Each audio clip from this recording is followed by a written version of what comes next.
by the mystery of God's providence, amen, it said to us, why don't God come to rescue us?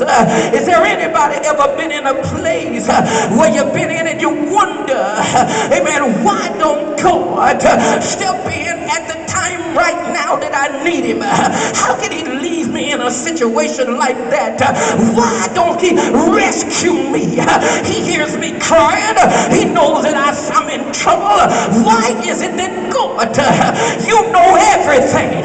Why is it that you don't hear me and know that I'm in this shape? In other words, all this Bible does is make us understand that people are filled, amen, and astonished, and they're puzzled by God's decision to allow certain things to happen to us, and especially the way that it happened.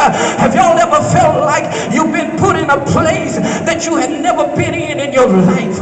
Have you ever understood or felt like that God had forsaken you? Analytically, you try to search yourself and you try to find out if I'm in sin, but there are good things or bad things that happen to good people. You don't have to be in sin, amen, to suffer. You don't have to be a hell raiser to suffer, but there are good people in here that pay their tithe, come to church, they fast and they pray, and trouble still comes into their life. See, somebody said, now we're talking about me. In other words, people are confused because they don't know what to do. Amen. They don't know why, amen, some things are happening like they're doing. But God created it, and it's hard for us to believe that God would do a person like that. Why is it that God does some things like that?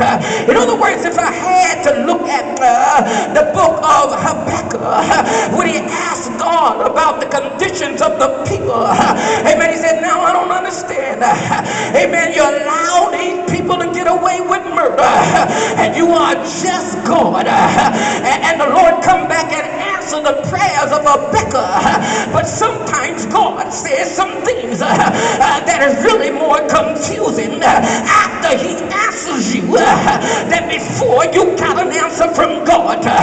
Y'all ain't talking to me. In other words, what you would find out is that the Lord turned around and said, I'm using the Chaldeans, amen, to come up against God's people. And the next question that Habakkuk had in his mind is, why them? Is there anybody here can say, why God? Why did you use them? How come you let that happen and let that person get to me? How did you do that? You know I'm righteous, you know I'm right with God, but tell somebody it's hard to believe that God would even recommend you for something that you didn't volunteer for. It's hard for you to believe that God will put you in situations and you didn't even consent to it. You didn't have a voice in it. You didn't have nothing to say. It's hard to believe that God would lead or allow you to go in some things absence of the knowledge of what's going on in your life.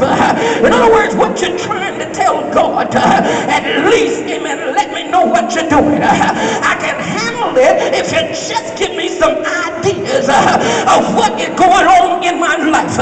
If you could just tell me something, I feel like I can make it. I feel like I can press my way through it. I feel like I can hang in here.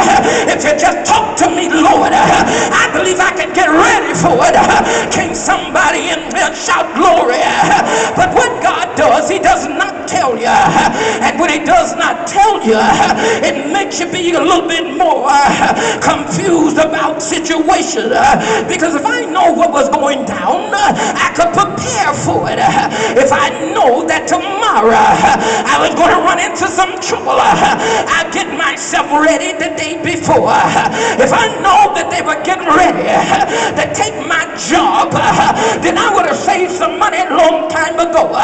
But God does not give you no ideas of what he's getting ready to do. Oh, God said, I will would want you to know I can do it anytime. Is there a witness in him? Can you do me a favor and touch somebody and say, if God told you you will mess up what he's trying to do, y'all ain't hearing me. If he told you what he was getting ready to do in your life, you'll mess your blessing up. So God said, I can't tell you nothing. Just trust me that when I allow you to go through it, just believe everything gonna be all right, and give God a high praise and shout glory.